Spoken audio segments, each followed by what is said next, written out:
Good evening. What is this all about?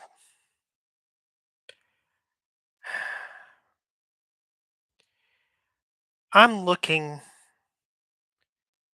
I'm not looking to, I may watch Supergirl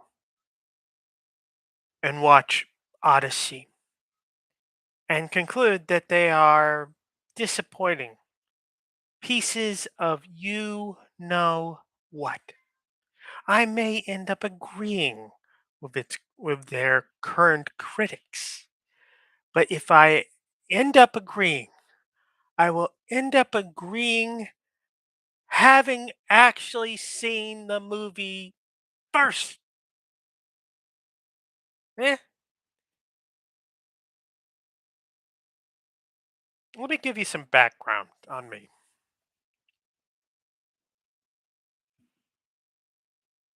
Sorry, pasta for dinner. Let me give you some background on me. I am a big fan of movies. I've seen a bunch. But unfortunately, because of the turn of events in my life, it a lot of the concentration of the movies that I've seen are back in the 90s, early 2000s. There's an unfortunate reason for that I'm not going to go too far into. But at some point, if you're responsible for somebody else's health, you make the sacrifices that are necessary. And one of those was going out to see the movies all the time. But when I did go see the movies all the time, I pretty much ran the gamut of what kind of movies that I saw. And I'm proud to say that in many cases, I got to see the movies that are now cult classics, that are now beloved, like Dark City, the original Austin Powers, which barely made a ripple when it first came out. I saw Fight Club in the theaters, which is, if you check how much money it made in the theaters, is a it's a it's something to boast about because it kind of bombed at the box office in that respect. But I saw a number of I saw whole bunches of movies, you know, in the theater, and that include from basically if you could basically if you were to mention a movie from about 1994 to 2000, 2002, I've very often I've seen that movie and saw it in the theaters. There are a number I didn't bother to see, but I made it a rule generally to watch two movies a week at least, going from one, you know, every week basically. And you know what? This kind of instilled in me a contempt for an attitude that basically says that it instilled in me a contempt for the limitations of genre.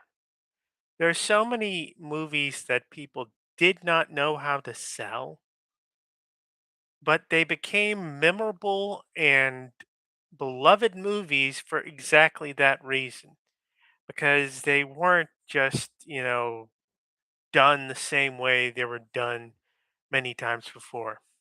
Now, I've seen quite a few of the movies that some of these people who are slagging on Supergirl have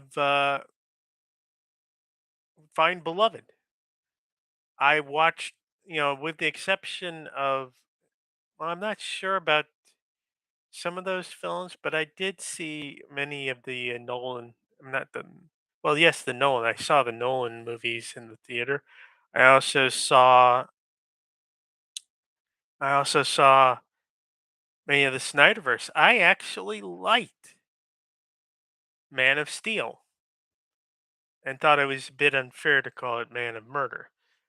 I mean, I've kind of changed my mind a little bit over time, but it's still I kind of appreciated how that sort of intersection of how he's sort of like overloaded, like an autistic child might be. I kind of appreciated that, and I also I did enjoy Hans Zimmer's score for that. I think if you were going to do, you couldn't top John Williams, but if you're going to do something different that has its own sort of power, well, that they did well with that one. But you know something, I also liked Superman coming from last year. Loved it. I liked that this time Superman was allowed to be a Boy Scout, was allowed to be a bit of a softie because guess what? Superman is. They talk about, oh, the text, oh, the lore. Screw the text, screw the lore, because if you really look at if you look at any major comic book superhero over the last quarter century, much less over the last half century, you're gonna realize something, and that something is there are so many texts, there's so much lore. In fact, there was so much lore and so much text and so much canon that they actually did a special in the mid 80s called Crisis on Infinite Earths. And the job of Crisis on Infinite Earths was to clear the deck because it had gone so clogged with all the different versions of all the different superheroes. They just wanted to get back to having just one plain set. And why not? Because really, it becomes like accounting. It's like doing accounting for a major corporation, to try and keep track of all the different little pieces of lore. As somebody who's actually written my own work, who is actually, I've got, I know this may sound a bit pathetic, but I've got a multi-thousand page epic that I wrote, not yet published. But I say that not to say, oh, it's going to be the greatest thing in the world. Who knows? It you know, people might take one look at it and say, it's just garbage. I'm doing my best not to have that be the response. But long story short on it, though, reading through, just going through my text and, you know, composing it over the stretch of over a decade, really. It took over a decade to write the first draft of this, and it's taking additional time to get a condensed first part of the story out. And I'm telling you this so that you understand that before it's presented to you, I mean, heck, if you really think about it,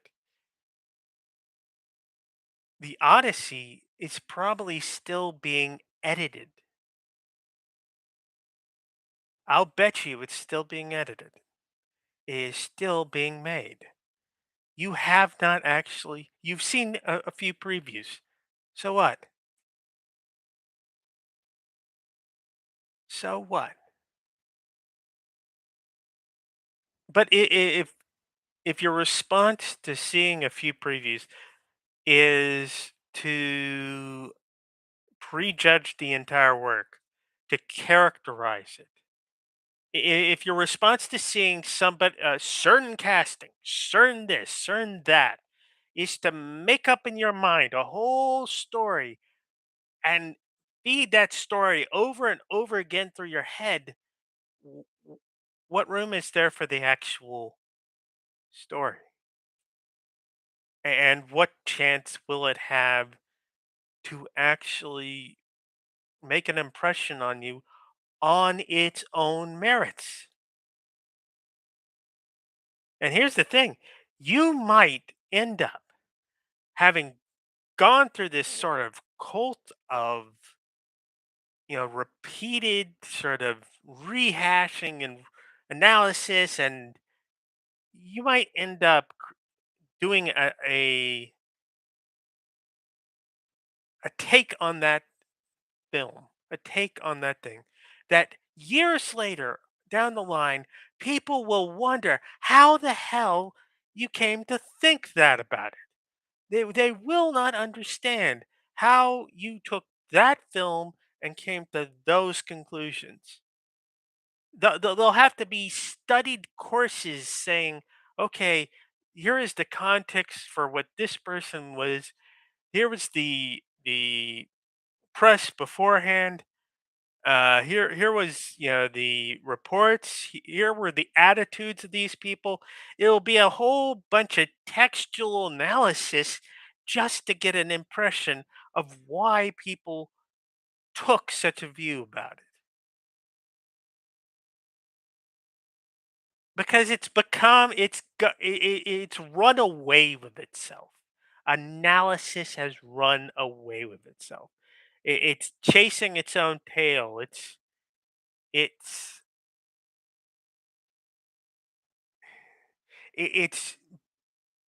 just going around in circles, following its own, following conclusions that have all been made before a single film has shown up in theaters.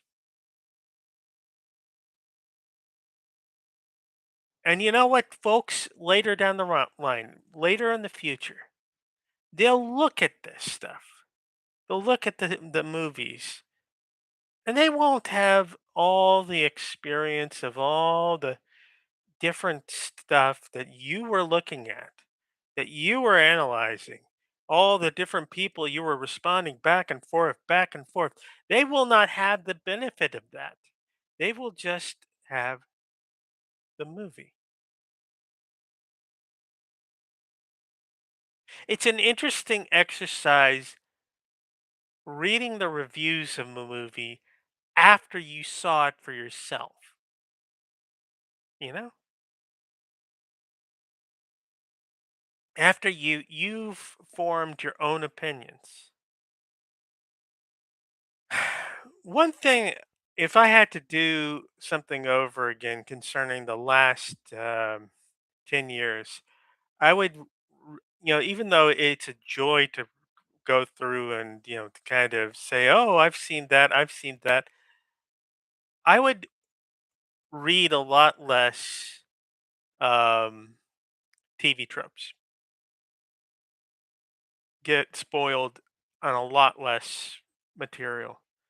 And the reason why is that it kind of messes with you not going in I mean there's a difference between going in with a whole set of expectations preloaded in your head and going in fresh, letting the work speak to you, let the work, you know tell its tale, and then going and analyzing through, not knowing the events that are going to occur, not, you know being fresh on that, because then you're more in the dream, I guess I could say. You're more sort of absorbing the movie rather than being, you know, having an analysis shoved down your throat to start with. And that is why I fully intend to watch Supergirl and the Odyssey in the theaters.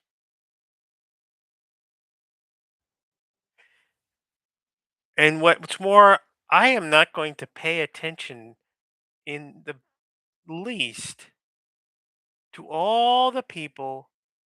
I am not going to do this thing. I mean, let's talk about, for example, the race casting, the casting of Helen of Troy and others in the movie.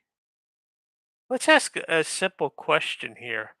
What bloody difference does it make? I mean, really, it's fiction. It is, I mean, you could do a version of the Odyssey with every character a black person, or every person Latino, or every person Asian. It would be an interesting exercise to do all of those.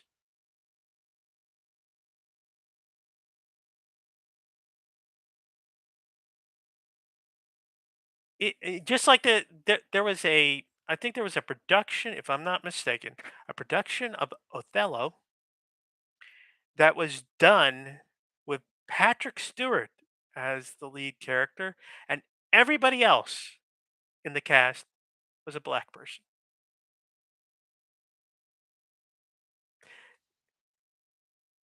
And Patrick Stewart just, he went as himself. There was no blackface, no attempt to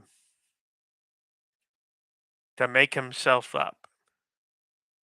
Not even the way they did it in the Cloud Atlas. Which, by the way, before you criticize that, just realize that every actor, whether Asian, black, or whatever, took on different race characters. Now, it's debatable in some cases how well the makeup worked, but I think the long story short on it is there are a lot of, you know, there's a lot of sort of anti woke, anti whatever uh, advocacy,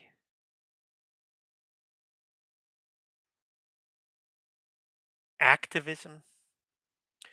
There's a lot of politics that's been stuffed down the throats of young men and young women these days. There's been a lot of politics shoved down people's throats with a lot of, the folks on the right going so far as to try and stamp out the opposing point of view. The very folks who said, "Oh, you can't censor. Oh, you can't do that. Oh, you're just trying to, cancel everybody you don't like," and now they're trying to cancel everything they don't like. But they'll say, "Oh, but that's what you were doing." Stop it. Stop it. Canceling out the woke, the left wing, the LGBTQ plus, canceling out those points of view will not truly destroy them. They will turn them into forbidden fruit. And when you become weak, that's when people will start popping out again, popping out. Only they will be motivated in a way they weren't motivated before. It will only make things worse from your point of view, I think. It will only make things worse because people were suppressed because you tried to censor the point of view. I mean, you look at what's happened in Washington D.C. around the reflecting pool with Trump trying to arrest people for noticing the big floating flakes of liner floating there because they did such a hack job of putting that lining in, that ill-advised liner, that it's just it's tearing apart right now. So what does he do? He bawls about how, oh, vandals have come and ruined the lining. Oh, they must hate me so much. They must hate me so much. Oh God. Maybe Trump to himself, the world revolves around him. But we don't revolve around him the same way. I didn't, you know, I, if you told me, okay, here is some algae, dump it into the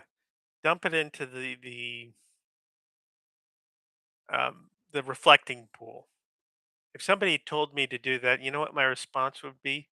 Screw you, because I don't do BS like that. I don't. I don't revolve my world around spite against other people.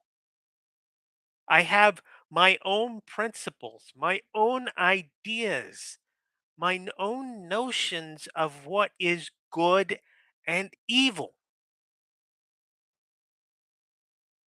And I will express that through my own productive work. I am not looking to wreck Trump's day. If Trump had been a successful president, I would have just, gone, okay, that's, I guess that's going to be the way it is. But if it was something that I objected to, I would go, okay, I got to oppose this. But one way or another, I wouldn't be revolving, people did not lock down the nation because they wanted to ruin Trump's economy. They locked down the nation because the hospitals were getting the crap kicked out of them by an infectious disease that was causing a wave of hospitalizations. This was really happening. But let's put the tangent aside. Let's put the tangent aside. Why did I get on that tangent? I guess it's about how Trump tried to cancel out the story because he failed. He failed to convince people that he wasn't at fault. Pretty much because he was at fault. He did exactly what people told him not to do, and did it just because they told him not to do it. Most likely, because he didn't want to admit that it was an idiotic idea. And so what happens?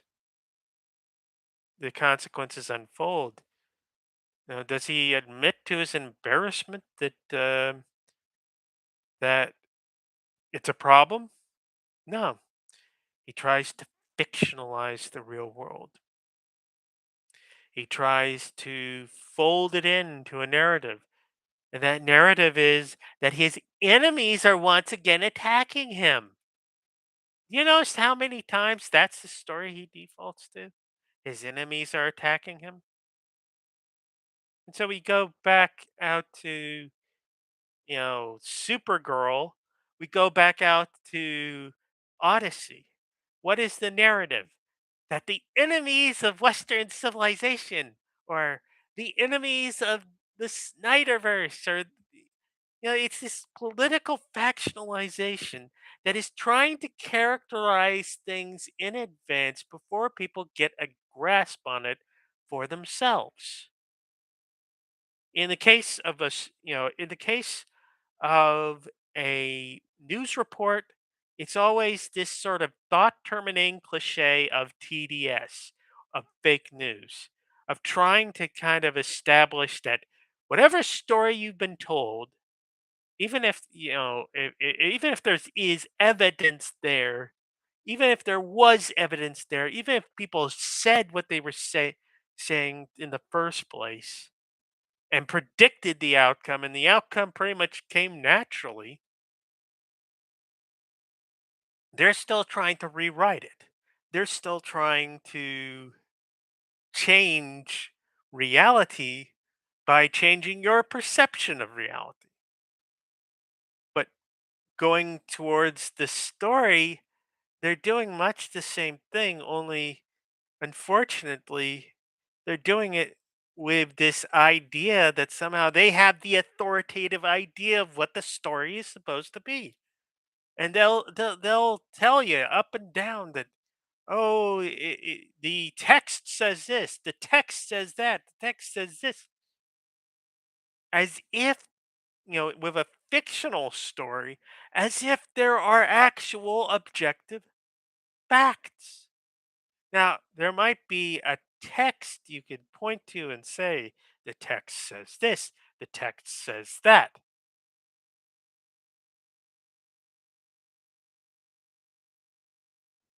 The text says whatever.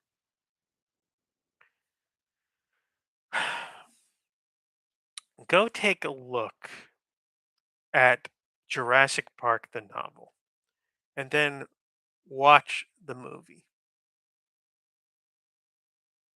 Somehow, despite being, in many places unfaithful to the text, Jurassic Park has managed to become a classic.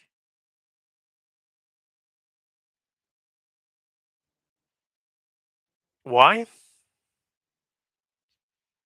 Because uh, they didn't concern themselves so much with making a carbon copy of the novel, and instead they decided to make something that was, somewhat based on it, but also kind of takes it in another direction. So we don't see, you know, some of the characters, are, kind of switched from being heroic to not so heroic. I think Gennaro is an example there. Uh, Nedry becomes more comical, but his death is a bit toned down if you read the original. But it's like, why is this the way it goes? Isn't did Spielberg think he was better than Michael Crichton? I actually think Michael Crichton was an executive producer on it, so he knew what was going on, and he decided, you know what? Why fight Spielberg? And he still managed to get out many of the themes and present them in a way that was cinematic. And I guess Crichton, who's made a few movies of his own, in addition to being a writer, understood the distinction between working on the screen and working in the book. It's they are different modes of telling a story, different ways to tell a story. And this notion that, oh, we have to copy the text relentlessly, we have to do the literal text relentlessly, it misses something. It misses something important, and that is that the text itself is meant to be a support for the reader's imagination. It is not meant to be, like, I mean, I think a lot of this has to do with the attitudes that some, I mean, I don't think everybody necessarily holds this point of view, but I think a good portion of the people who are very text, text, text are probably people who have a fundamentalist reading of the Bible, or at the very least, that's one of the leading sort of ideas behind that. And I'll tell you why. Because in that view, in that worldview, you stick you have the truth is to be found in the text itself. The truth, the only truth is in the text itself. If you depart from the text, you are you or in the case of a movie, if you depart from the original movie, if you depart from the original canon, then you are being a very bad boy or girl. Shame on you. Shame on you for changing the text, because did you think that you were better than the author? Did you think that you were smarter, a better story writer than the author? That's often what you're gonna hear them say, and it's like, if you're going to adapt a work, you're gonna end up changing it. This is the source of a lot of the humor in the um this is a source of a lot of the humor in the uh, Donald Kaufman film adaptation, the one where Nicolas Cage plays twins, and they're assigned to do an adaptation of Susan Orlean's The Orchid Thief. And it just goes off the rails from there, to the point where the title character, well, I won't spoil that, but it's like the whole thing is, I mean, you aren't you're kind of changing one form of dream to another. And it's sort of like, Nolan himself, he had a section in his movie Inception where the characters are visiting this sort of chemist who creates his own sort of special drugs, for causing shared dreams. Um, and he's got this cult of people in the back room who basically come together to share a dream within a dream sort of thing. And uh, the lead, the leader of this sort of cultish sort of group, tells that, when asked, do they do this in order to dream? He says they do it in order to wake up. And goes into sort of a thing of,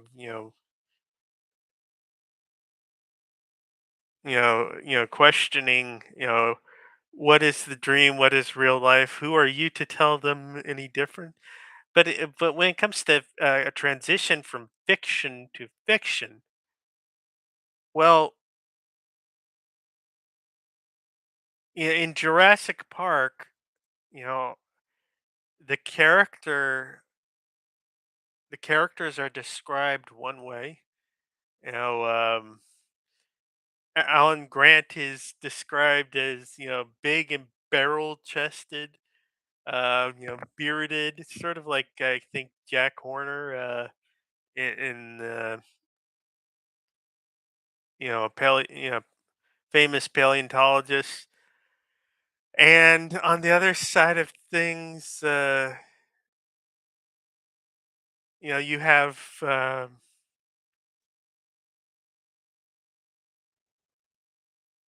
the guy who plays him in the movie. Let's see, I forget his name. I should remember it. Let's see,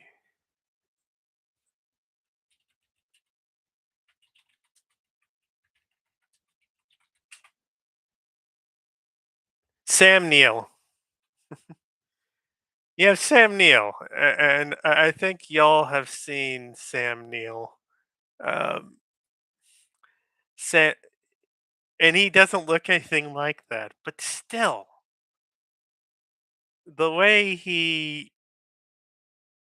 performs the character, it's indelible. You know, and it's probably what most people are going. When you hear Dr. Grant from Jurassic Park, who do you think of? You think of Sam Neill looking up at that at that dinosaur, craning its neck up in that iconic shot.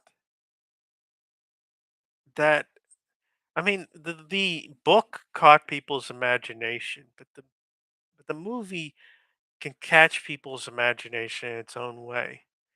I mean, even you know, you look at the Dune films, and I'm saying Dune films as in Dune, the 1984 film, and Dune, you can include the TV films from the Sci-Fi Channel, and then look at Denis Villeneuve's versions. I mean, which is true? All of them and none of them.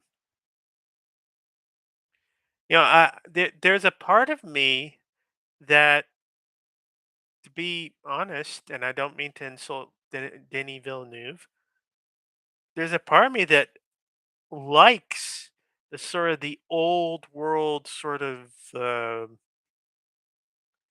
kind of there's a sort of an old world sort of ambience to David Lynch's version. The way the design is very handmade looking, whereas Denis Villeneuve's is very angular. You know, lots of flat surfaces and such. And it's one, and then there's of course the Sci-Fi Channel version, and you have sort of the baleen whale look of the. I actually would say that I like both the baleen whale look of the big of the Denis Villeneuve sandworms, and but also the Carlo Rambaldi versions that David Lynch had. They can exist simultaneously. It's like this need to insist on one version as being absolute truth. I mean, I'd say yes. the Villeneuve version is somewhat more faithful in many ways, but it's also got its own departures. Um, and what about them compared to the book? Well, the book is its own thing. The book is going to be its own thing to everybody who reads it. This is part of why you can't do your perfect translation because everybody's imagining, reconstructing the stuff in there differently. They're thinking it through differently. But when you got this sort of drumbeat of people just going out of their minds, being critical, tearing something apart before it ever hits the theaters, well, of course, of course it's gonna fail if you do that. If that poison is soaking throughout everything. You're not going to get better movies by being hypercritical about what you don't like, especially if it all becomes this conformist sort of pile on where this consensus forms that it should be this, it should be that, it should be because eventually what you're really just going to do is you're going to convince a bunch of risk averse corporate film producers, studios, which are fewer in number these days, you're going to convince them that it's not worth their while, that they should just do this low budget stuff where if they piss somebody off, excuse my French, if they tick somebody off,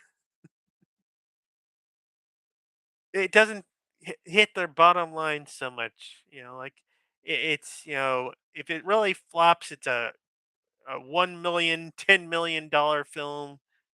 And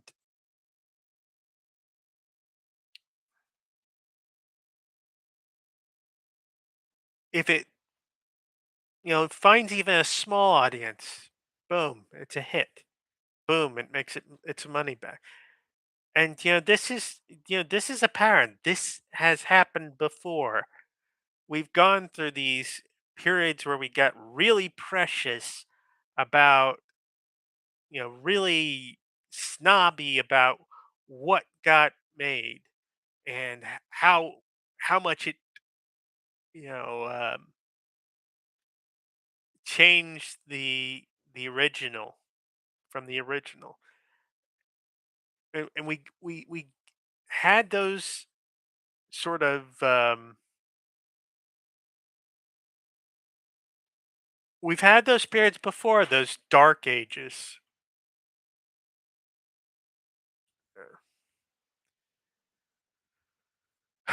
And it's like it's lost opportunity.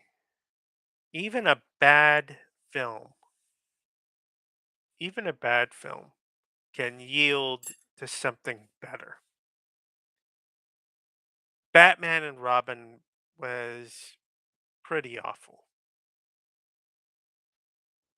but within a few years we got the Nolan trilogy. And it wasn't because a bunch of people went, "Oh, Batman was just such a, was so unlike the comic books.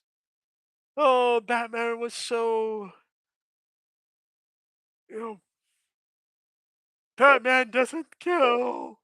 Or any of that. I mean, remember how that guy applied to the whole um, Snyderverse version?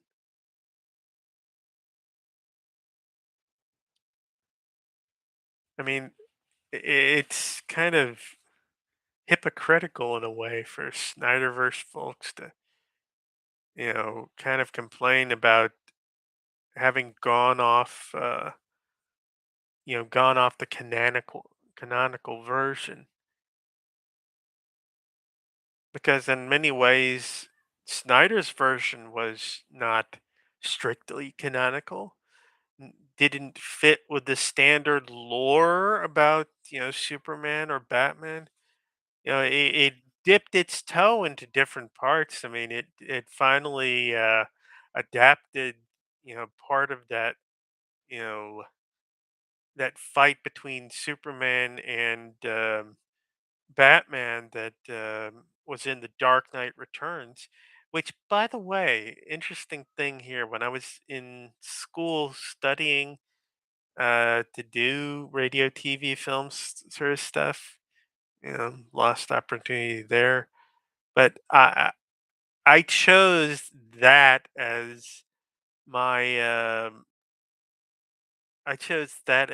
sort of storyboard from a comic sort of thing, and I actually did very crude Photoshop extensions so that I could fit it in a sort of a widescreen sort of frame.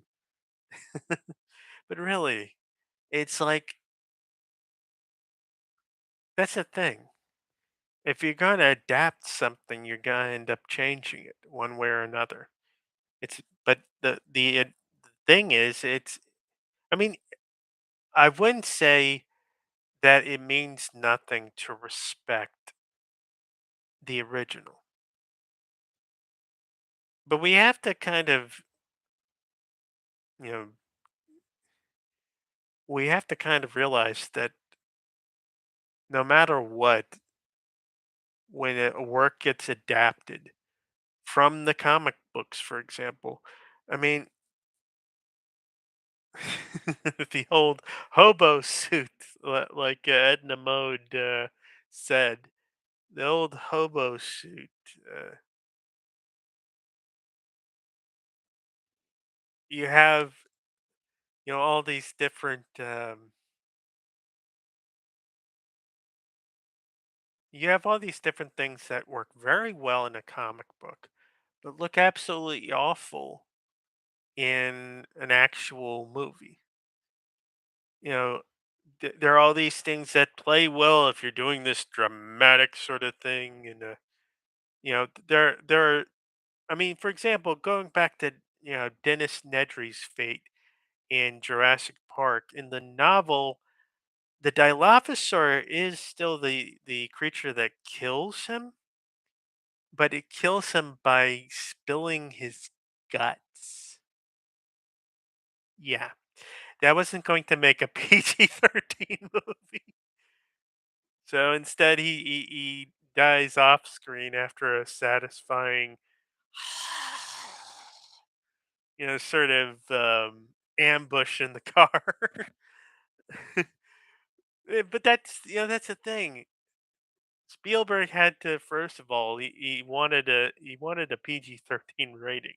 He didn't want an R-rated sort of gory scene. I mean, Crichton could get away with it because Crichton was just writing the words that would say, the you know you know gut spilled out. He writes the words, and your brain, thinks it up. But your brain thinking it up is almost always going to be milder than if it was literally presented to you in an image. But it's like, I've read, there are times where I've read the book versus watched the movie. Read the book before the movie. I read Jurassic Park before the movie came out, which is why I know that that was different. That was different from the original novel. And it's like, even I think even at that young age, this was back when I was about 13 years old. Even at that young age, I understood that, you know, you have a book and you have a movie, and the two of them are going to be different, and they're going to have to be different because a movie is a different medium from the book, and you have to. I mean, I would later learn that basically you have to cut out a lot of material in order to make something a 2-hour movie, even from a 200-page book.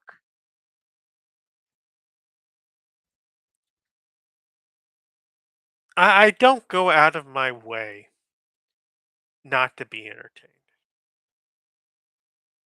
That's part of why I'm kind of why I've got little more than contempt for those who are going to talk something to death before they ever get a chance to watch it and then go, "Oh, it was as bad as I thought it would be." Well, you built your expectations before you ever saw the movie itself. You built your expectations. You decided what it was going to mean, and you did so without the benefit of the movie, without the benefit of the text. You did so basically saying, "I know what it's going to be like, so I'm not going to do this." Now, does it mean you're not going to get suckered into watching a movie that wasn't very good or an adaptation you wouldn't like? Well, yeah, that will happen. That will always happen. But you know what?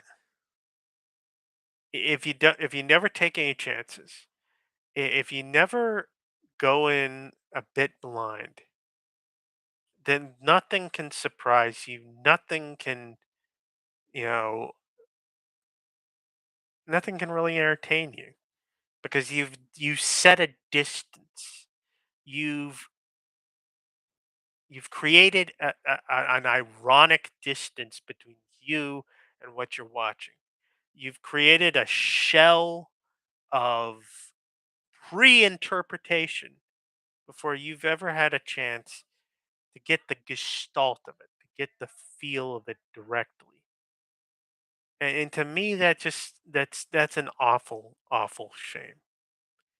And I'm going to go see these movies for myself because I want that for myself. Because I want an experience, not a criticism of an experience.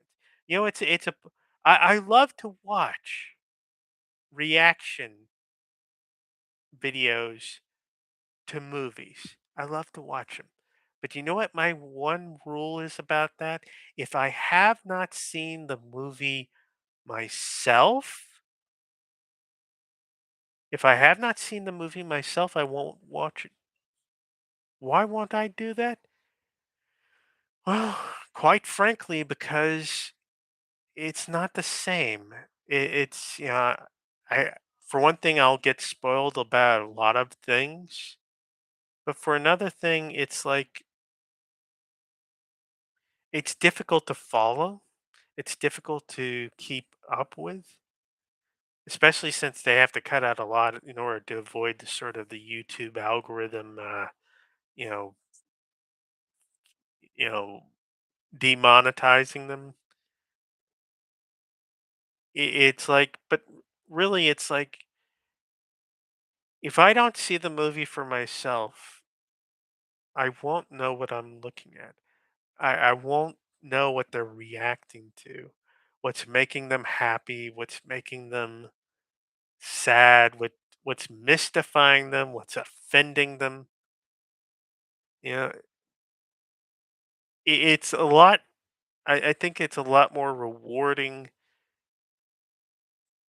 to discuss something that you have, to be part of a discussion where you have the equality of being a person who has also seen the movie.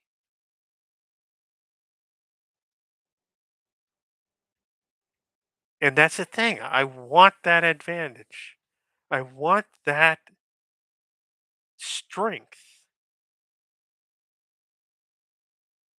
And you can tell me, "Oh, it's not part of the text. Oh, it betrays the text in X, Y, and Z." You know, it's like, I mean, at a certain point, it's who cares? The text still exists. There are plenty of translations of the Odyssey out there. If you find there is a Hallmark, there is an excellent Hallmark adaptation of the Odyssey. You know, and that's available, I think, on home video, and maybe even streaming. But it's like if you if you know it, but maybe you don't like that, or I don't know. I don't know. I can't. You know, we've gotten this very sort of self-centered appreciation of work, where we're basically telling ourselves that we have the only real understanding of the work, or that w- only we are objective about storytelling, about books, about movies, about culture, about civilization in general. The heck you are. A lot of this stuff is stuff that's dreamt of in our heads, subjective impressions in our heads, and you can't expect everybody to have the same subjective impression of music, of books. These are the sort of things that are kind of textbook. You're going to have your different sort of experiences of them. These are textbook subjective things. Yet people are trying to make them into something that is objectively accountable. You must, you know, you must follow the text. And don't get me wrong, I don't like it when people adapting a work opt for a shocking swerve. That doesn't, you know, there are many ways to shock people, and only a few ways really to do that in a way that legitimately earns the shock. It's not plot twist for the sake of plot twists. I remember Along Came a Spider was kind of just out of left field, and um, or was it the other one? But it was sort of like they had this character who had been all along, but they didn't do any foreshadowing. They didn't do any sort of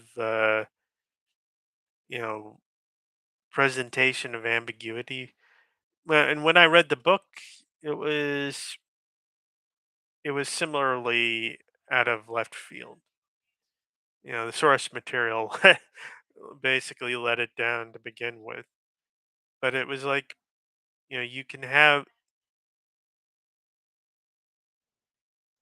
I think if I had to put it simply, um, it's a losing game playing with expectations. It's a losing game kind of countering, or, you know, what you really need to be doing with any sort of adaptation is creating something that is powerful on its own. Even if it's different, it needs to have a power of its own.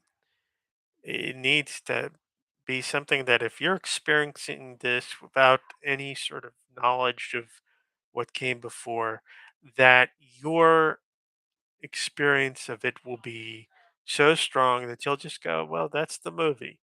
The book is this, the movie is that. But really, it's dream, it's fiction. There's nothing, just trust me on this.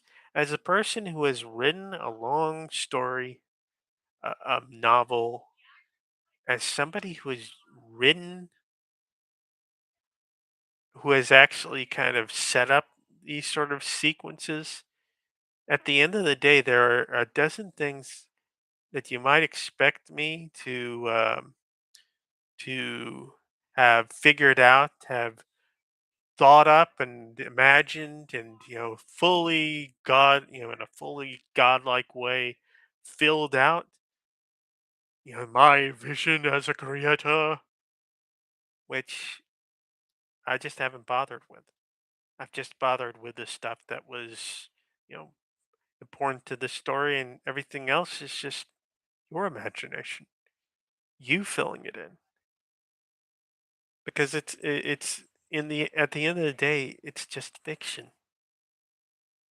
It's just fiction. It may sound horrible to say that, to say it's not real, it's not actually there, it's made up. We all want to just stay in the dream, stay in this sort of flow state of the story. But you know what? You know what? I think it helps if it actually helps that state, that dreamlike state, if you just admit to yourself, hey, it's not real. Hey, it doesn't matter that it's not real. I didn't. I'm going to watch this. When I watch a film, I'm not looking to puncture my own balloon. I'm not looking to pop my own bubble. I'm not looking to find reasons not to believe, not to go with what I see. The filmmakers, the people writing the story have to be the ones to break that trance, break that reverie. Not me. If I'm doing it, I'm wasting my own money going to see the film. If I'm doing it, I'm wasting my own opportunity to experience it fresh for myself as a singular person rather than just another in the herd of the audience. And then I can rejoin the audience because when they laugh at things that I laugh at, when they wonder at things that I wonder at, when they are horrified by what I'm horrified by, then it is an organic sort of community. We are sharing. Sorry. Yeah, just the Amber Alert. We are an organic community in those moments. We are a people sharing a common experience. And that's, one of the reasons why I still like to go to the movies is that is, one of the simplest ways to, you know, to laugh with the other people, to cheer with the other people, to experience something in common with them. And that's the thing.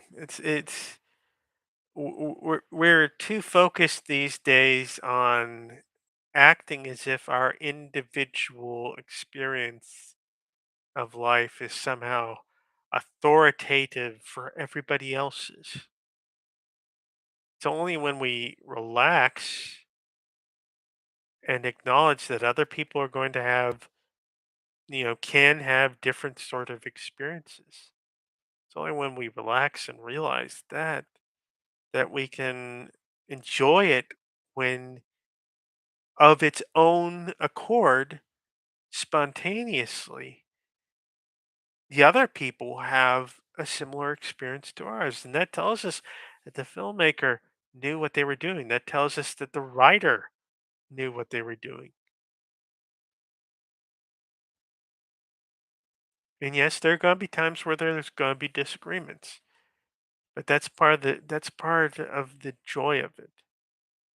That you will have your own experiences, that you will have your own loves, your own hates, your own meh. There are plenty of, you know, doing those 2 movie a week sort of things. There are plenty of crappy movies, um, that I managed to watch because there wouldn't always be a good movie.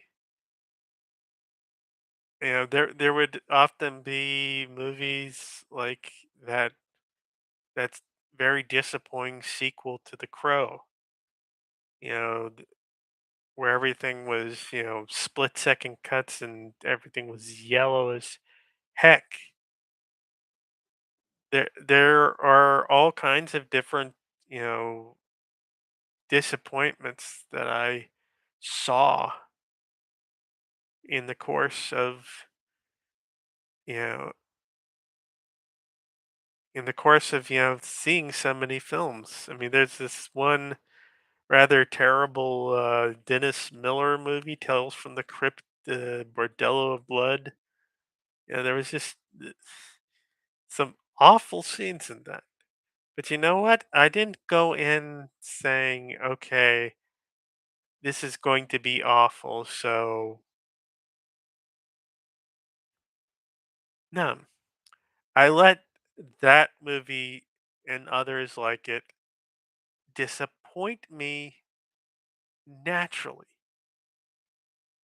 I didn't build myself up to hate any of them or to despise any of them.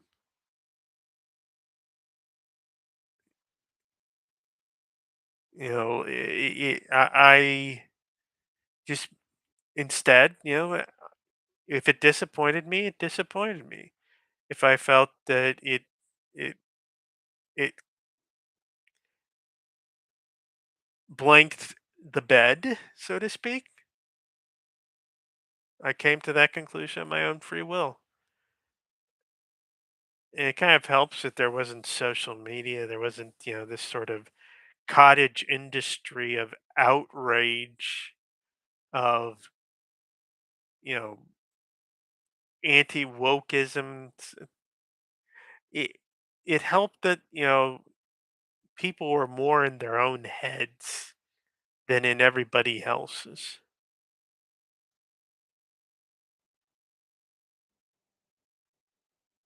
So I think that's basically it. I've made my point. But my point is, I'm going to see these things for myself, and everybody else, I'm not going to say it out loud, but, you know, I won't be discouraged by a bunch of people who have decided not to be entertained, who have decided that something is crap before they even have a chance to experience it for themselves. Because almost certainly, if you're doing that, you're not doing that because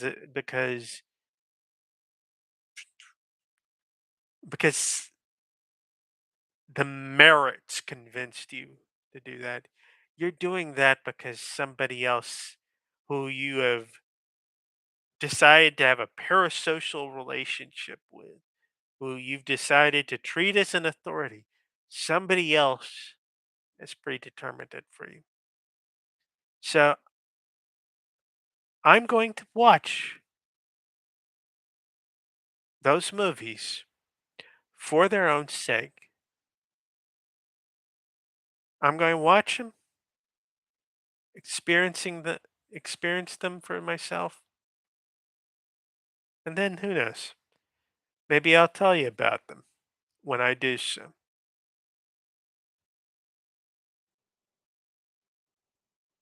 Because you know what? I'm not looking to deprive myself of enjoyment, of fun. I'm not looking also, as somebody who has some experience in and some education about movies and filmmaking.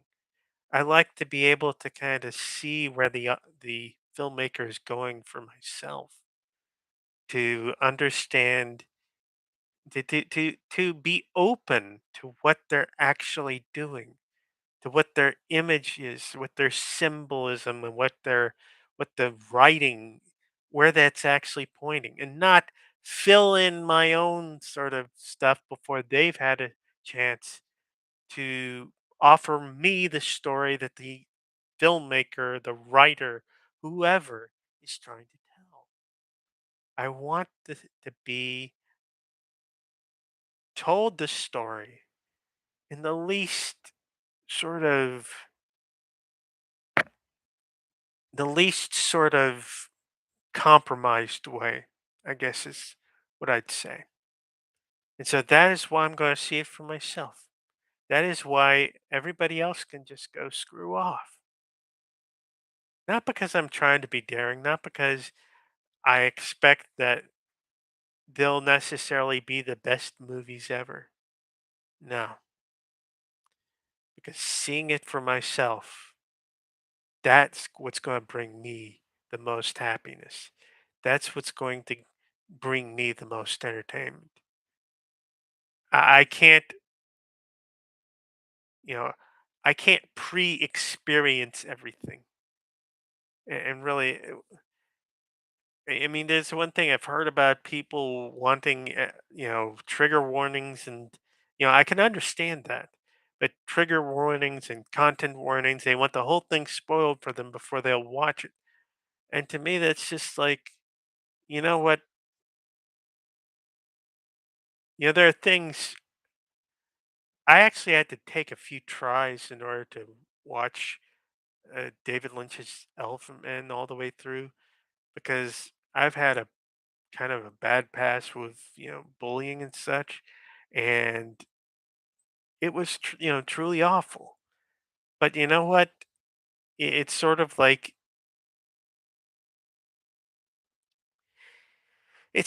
just at a certain point you have to face your fears. At a certain point you have to face what's happened to you. You know, and if you don't, it's going to control you all the more. So it's like we need to get back to a model of experiencing things for ourselves. And yes, there are going to be times when that's going to be traumatic, but you know, the world isn't going to spare us. It never has. So I guess that's it. Y'all have a good night.